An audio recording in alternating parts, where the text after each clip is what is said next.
justice and peace and equality. And the world that will see. Game Changers Magazine, Game Changers Media Network, Voices of the Village podcast, where change starts with conversation.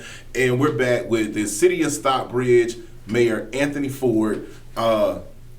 For Focus. Check it out. All right, for Focus. Okay. I saw the flyer, man. Now, we were just talking about the economic development, ViStar Credit Union, Amphitheater, Joe DeCo at the Bridges. And we didn't get a chance to really talk about Joe DeCo at the Bridges and what that development is bringing and what that has meant as an asset to the city of Stockbridge.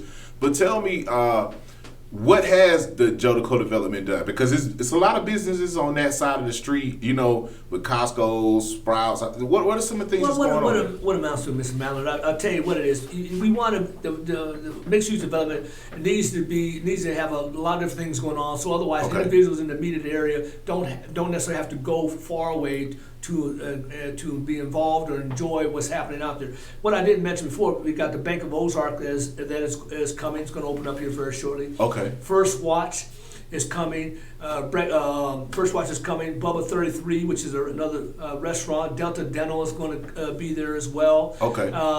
You got Salad to Go for anybody that is in those type of cuisine of having salads and fresh food in that aspect as well. So, I mean, we got a lot of things going on. And once again, the 5-star hotel, I can't tell you what the name of the hotel will be, but it's coming, though. We're going to have a hotel there as well. Okay. It should be with a convention center, along with a restaurant on the top floor, things of this nature. Okay. And condos and businesses all within that particular building itself. But what happens in Bridges of Joe DeCo, it allows us to have a multiple amount of things for citizens in the immediate area. Right. There are folks, like I said, the Costco itself is the most southern Costco in the Atlanta metro area, and there are people that come from down south of us, coming on up to this Costco because they don't have to go so far up into the city into Atlanta to or somewhere in the Atlanta metro area to go to Costco. So it's all good stuff in this aspect, and obviously this all came about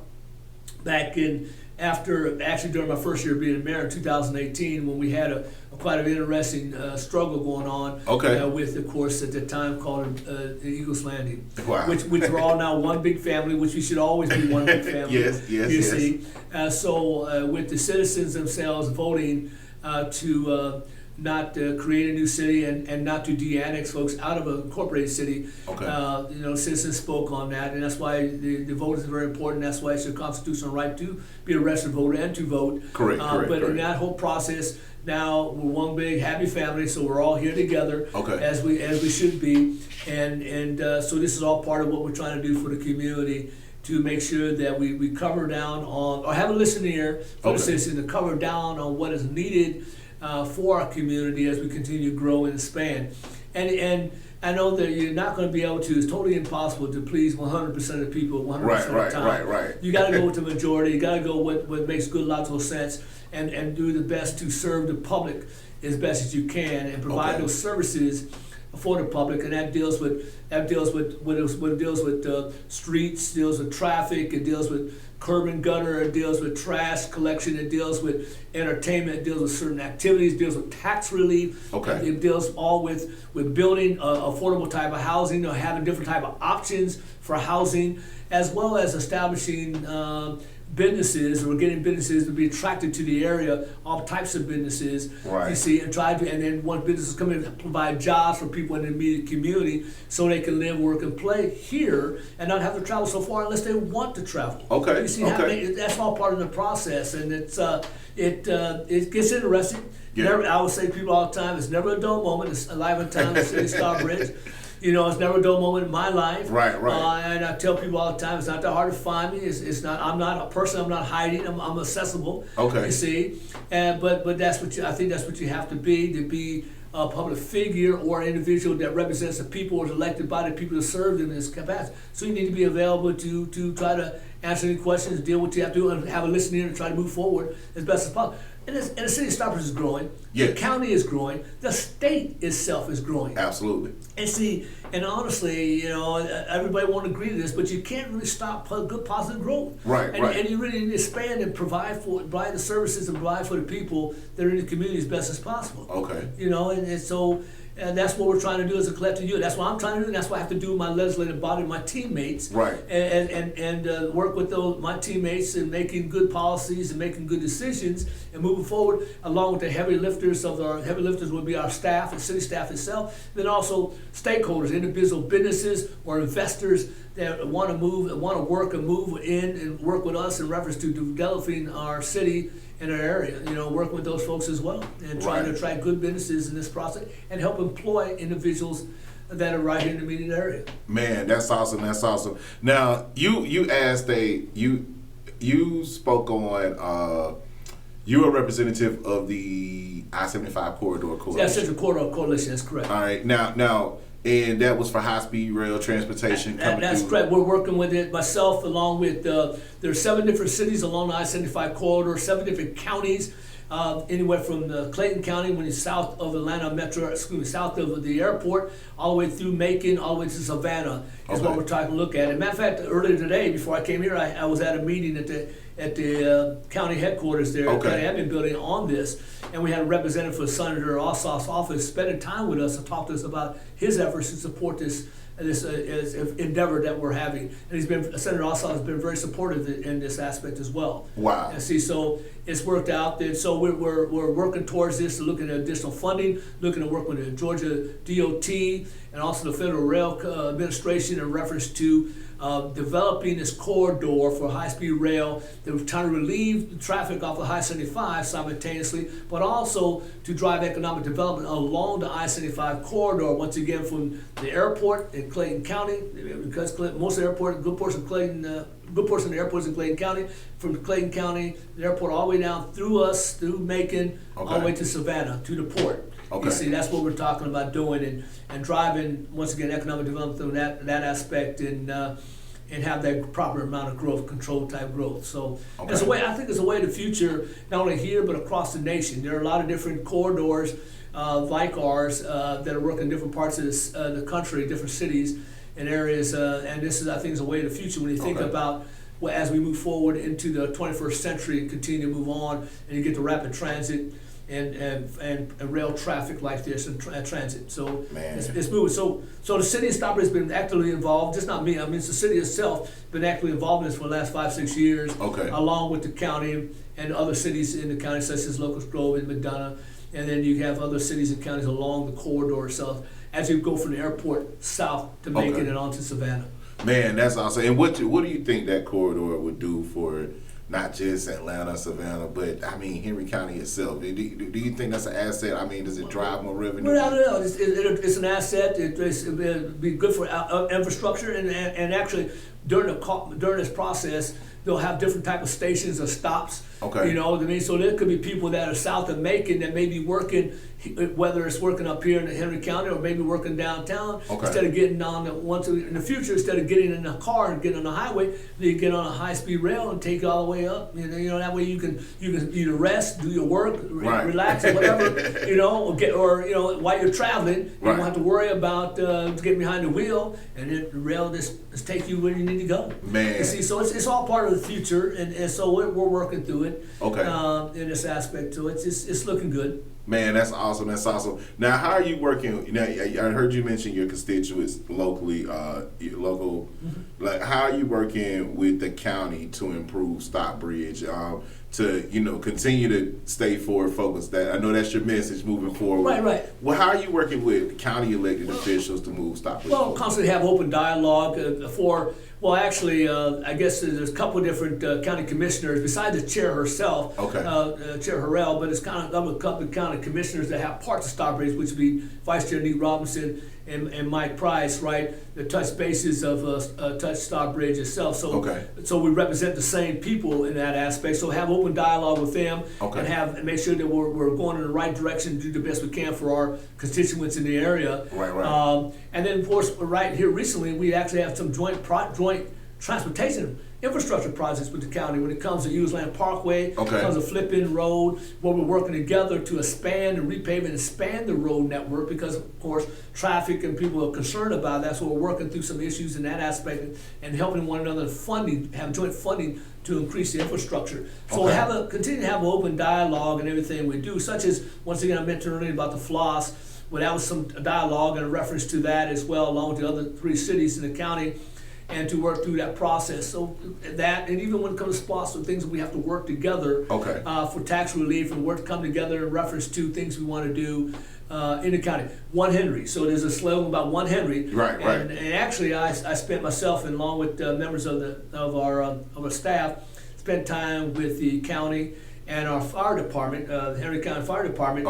That fire station number 9 is right there on Rock Quarry. It's got a great big Pierce fire truck. Just yesterday, already had a dedication of this big truck, which is going to help out, of course, the fire department, of course, for all of Henry County. But it's at station number 9, which is in Stockbridge. So we just spent some time just dedicating that and spending time together to acknowledge this great big piece of equipment.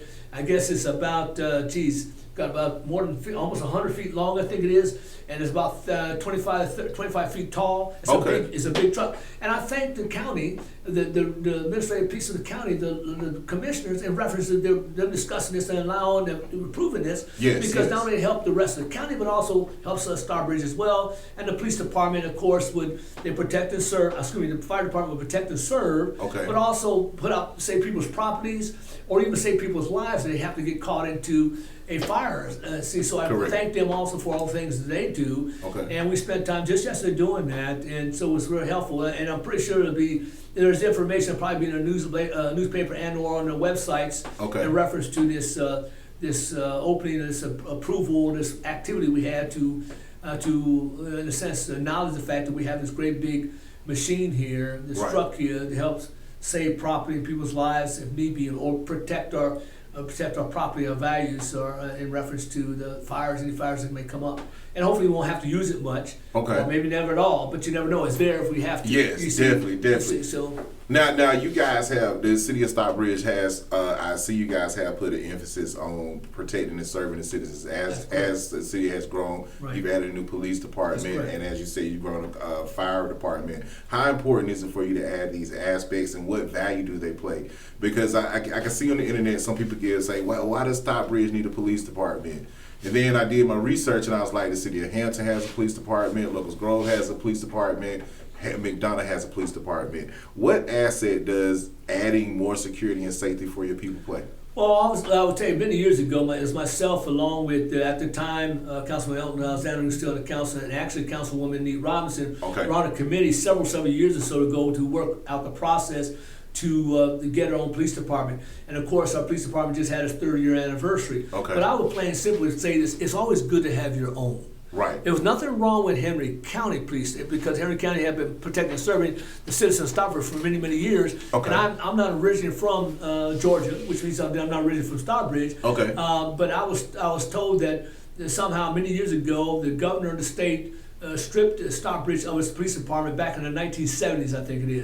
Now, in the 1970s, I was in high school, so I'll tell you how long ago that was. I wasn't even born. But see, the thing of it is that, to me, it's always good to have your own. That way you don't have to rely on really much of anybody else. You see, so we have our own police department, so otherwise I think response times would be faster, having our own to be able to communicate with in this aspect, and take a little more pride in I would say, in reference to protecting and serving our community. And then we have great type of programs. Our police department has great programs to integrate the citizenry in reference to certain types of committees. And are constantly doing things with those committees, getting citizen input, doing things with programs with children, program with our high school kids and this nature as well, to make sure that they have a good relationship with the community, what you call 21st century type of policing, where you involve the community wholeheartedly into your operations, to have an open door and have that discussion with them, and involve the community in those decisions, or at least have that dialogue, so they can better understand how do we best relate and communicate and do what we can to protect and serve our community with their input. Awesome, man. Now, when it comes down to protect and serve, does that police department cover like Jodico development? Well, yeah, they cover the entire city. Like I said earlier, we do now. We've been some pretty approved in the sense that we have a building, a part of Bridge of Jodico. It was worked out with the Jeff Grant, the developer of Bridge of Jodico, where we will have a police substation right there at Bridge of Jodico, so they can actually respond quicker if need be at that particular area, mixed use area, because you have a lot of shoppers there, shops and restaurants, of course, and then people living in single family homes, townhomes, condos, and apartments as well. Right. And see, so we're going to establish that. It's been authorized. It's going to be there. It's physically there. It has to be outfitted. You know what I mean? So, but it's coming. And what it amounts to is that now, as we grow, though, we have to simultaneously, and something that myself along with my teammates have to work out. We have to simultaneously, as we grow, to build our police department up also, because as we grow, we get more and more people. We also have to have more and more officers to protect and serve and cover down properly of all the areas in which we're growing. So that's not just the police department as well. It would be the city staff itself, or even the public works department, because as we grow, we have more streets that we have to cover down on, get repaved, curb and gutter. You have the actual right-of-ways that we have to take care of, and then of course you have trash collection. You see, so as you grow, you have to simultaneously grow your staff or your contractors to take care of all the services that you're supposed to provide for your citizenry. You see, so we have to simultaneously do that as well. And so it's like I said earlier, it's never a dull moment. Because it's you have to manage all this and grow all this properly and try to good logical decisions and funding for others, and have have dialogue. Yes. You got to have a dialogue with the citizenry to and let them know what you're doing. Be transparent and have that discussion.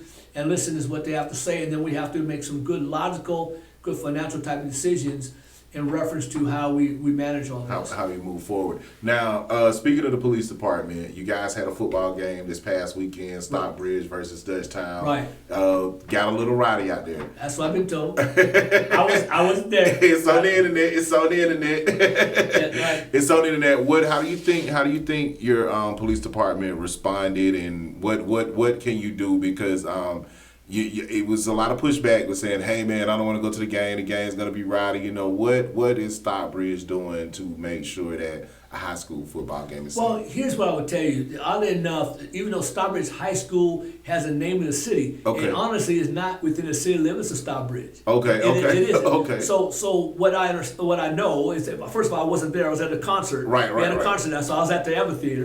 But what amounts to, you have Henry County police force that were there. All right. But because of, I guess, of overcrowdedness or amount of people there and all the things that were going on, Henry County called for support. So they called for support to Stockbridge. So we responded to give them assistance of what was going on there at the football game. And I also was told, if this is proper, that they also called elements from Clayton County as well, is what I understand. I guess that's true.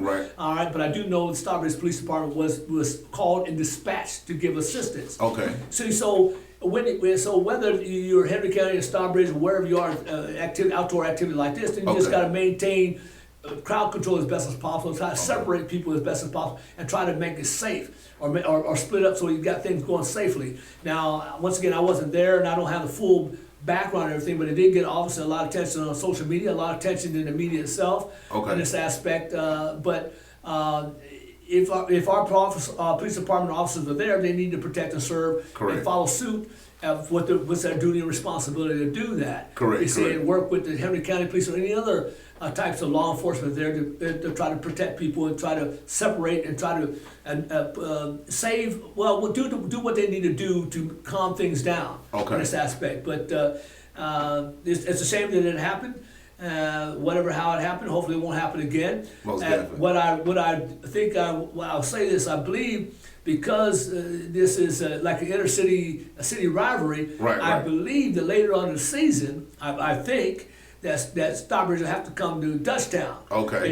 I believe that's the case. We'll have to double check the record, double check the schedule. But if that is the case, then I'm pretty sure that besides the police department was Henry County, or we may have to augment Henry County there as well. We'll be on alert and make sure things are done, run properly or better secured, along with the school and the school system. Henry County school system. So this aspect. But yes, it's unfortunate that things got out of hand. But just like any police department, folks need to protect and serve and do what they need to do. Correct. Follow their oath of office and follow the guidance. Correct, man. And with Stockbridge growing, with Stockbridge growing, like you say, the game, and you guys putting, the tools in place and community connecting.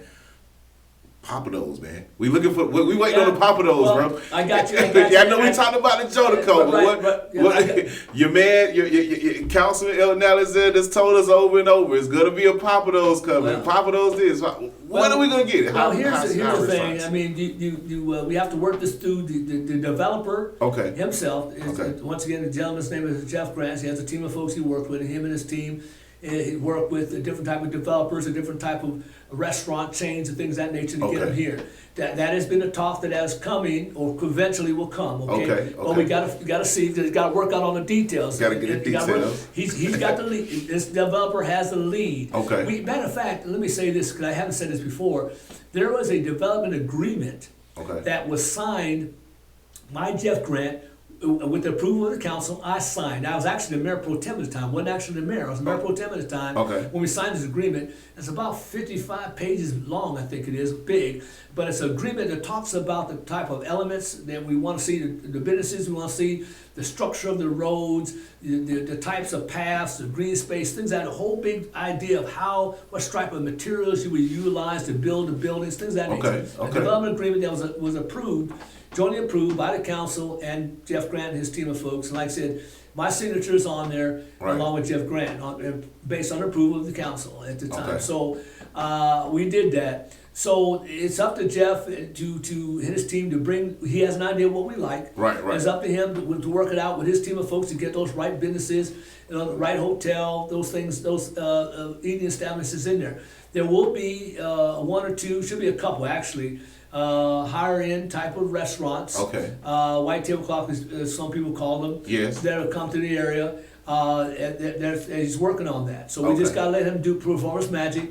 There's been a lot of different businesses and things been thrown out there in the public and whatnot, but we have to wait and see exactly what really happens.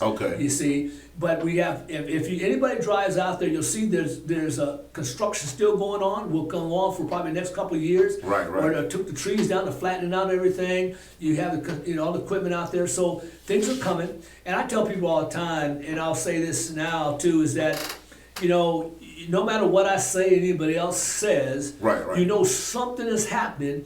If they start moving, taking the trees down, flattening out the ground, something's going on. Something's coming. Absolutely. So what it actually is, it depends, and I don't always know because sometimes things are close hold until they can officially got documents all signed, agreements all sealed. You see, so we can't. So you should not talk too fast or too hasty about some things until we have something really concrete that we can be publicly mentioned out to everybody.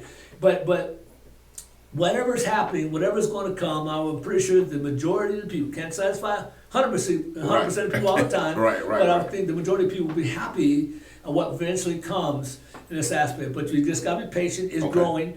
I mean, just like class example, we haven't talked about, so let me mention this. You got the Western Parallel. The Western Parallel is actually on the west side, of course, of Highway 75, and it's going to connect from Hudson Bridge all the way down the west side of the highway, I-75, and go all the way to Jonesboro Road. It's also going to come through the bridge of the Jodico. You see, and they're clearing the land now, they're building it now, and that's going to help relieve traffic off of Highway 75 as you go through this particular stretch of land. But also what it is, there's going to be development along that Western Parallel as well, because part of that, a good portion of that development belongs to Stockbridge, inside Stockbridge, the city limits. So there'll be further growth along the Western Parallel. Now, what type of growth, I couldn't honestly tell you right now, but there will be growth. It could be a combination of commercial businesses as well as living quarters, single family homes and condos as well. You see, so we'll have to wait and see as time comes on. Now, I don't think it'll be totally complete until 27, I believe. You see, because that's a long stretch, but you can easily physically see it as you drive down the Highway 75. You can see that clearing of the road, especially if you head south on 75, or if you go to the Bridge of Jodico and you happen to come to Jodico Road and Chin Parkway, you'll see them doing on the building. So it's coming. So whenever you see that happening, something is happening, something's coming. And so we're growing, and we're not. there are some people that don't want growth. I mean, but I'm sorry to say that, per se, but you're not going to stop progressing. Right. We're going to grow. We're going to expand. We just got to be smart about how we do it. Okay. And satisfy the requirement for the majority of the people. Okay. As best as possible. And hopefully in the long run, folks will understand. Even some of the naysayers will hopefully come along and say, well, no, this is not bad. This is all right. This is cool. I like this. I think I'll live here the rest of my life. Things of that nature. So we'll have to see how things play out. Right. Now, moving forward, we were talking about, I know early in the conversation, we were talking about Eagles Landing. Yes. And Eagles Landing separating from Stockbridge. Uh-huh. How important was it for you guys to save Eagles Landing and make sure that Eagles Landing stayed a unified city with the city of Stockbridge? Because Stockbridge is kind of unique, where you have small businesses in Stockbridge, but you got corporate business that carry the major economic development on Eagles Landing. How important was that? Well, it's extremely important in the sense that all of Eagles Landing is not in Stockbridge. There's parts of Eagles Landing actually in Henry County, still to this day in the corporate area. But it's extremely important to maintain individuals, maintain the businesses or the Eagles Landing in Stockbridge now. Okay. But it would really be devastating if we would have took everything out of the incorporated area of Stockbridge and took them out and created a new city. Okay. That would have been devastating to the Stockbridge itself, because at that time, actually, we didn't have any city property tax. We do now. Okay. We didn't have any city property tax at that time frame. I'm hoping in my hope and prayer, and I would think that this issue will never come up again. Right. I won't have any type of steam. Okay. I don't wish it upon anybody, any city to go through this. Okay. I mean, there were a lot of, besides myself as a mayor of the city at that time, still, of course, but besides the legislative body, but there are a lot of people that were involved in stopping for the separation, I guess you may say. We had 3 different ballot committees that worked on this. A lot of work from our staff, a lot of work with our council members as the legislative body as well, and myself, being a mayor at the time, and people thanked me in this aspect. I said, but it's a total team effort. Right. I had a piece of the puzzle. Okay. My legislative body, my teammates had a piece of the puzzle. Okay. The 3 ballot committees had a piece of the puzzle. Okay. Citizens that were speaking and getting interviewed had a piece of that whole puzzle. Okay. And it's all come together. It all came together with the fact that the citizens spoke. They voted and spoke. Right. So no de-annexation. Folks coming out of Stockbridge and no incorporation of a city named Eagles Landing. Okay. They spoke of. Okay. So hopefully it'll never come up again. The intent is, I would say to you, that we as a legislative body of Stockbridge will continue to have open mind dialogue with individuals in the Eagles Landing area. So if they're concerned about things, they will have some dialogue, we'll have some conversation about how we can move forward, how we can work together. Not to split everybody, but what is it that we need to do for this part of the community or these businesses that are located in this location? What do we need to do? And we got to think about, you have, of course, the Eagles Landing is a more richer area than some parts of Stockbridge. Okay, got it. But there are a lot of communities that have a more richer area and an area that's not so rich. Okay, so we got to work out how we continue to live and work together as best as possible. It just happens that everybody is not going to be multimillionaires. It's just not going to happen. And you get more people in the middle class. So it happens. That's natural in a sense. You see, so we got to figure out how to best do this and accommodate the requirements and for living requirements for the majority of people as best as possible, no matter what your economic level will be, no matter who you look like, and what your complexion is. You got to work it all together for everybody. Awesome. I represent matter of fact, classes out. I represent everybody because the mayor, everybody gets a chance to vote a mayor. We have districts now, even though I'll say the district representatives or my teammates there, they represent everybody too. They have a specific district, but of course we have to negotiate and talk things over for the betterment of the entire community, no matter if it's in District 1 or District 5 or District 3, District 2 or 4. You see, we still got to work together for the betterment of the community, regardless. Man, most definitely, man. We got to go to another commercial break. Mayor Anthony Ford is giving it to us, man. What's happening in Stockbridge with Community Connects. You guys stay tuned. We're going to go to another commercial break. Mayor Anthony Ford, City of Stockbridge, Game Changers Magazine, Game Changers Media Network, where change starts with conversation. What's going to be the podcast? And equality. Now the world they will see. That's why we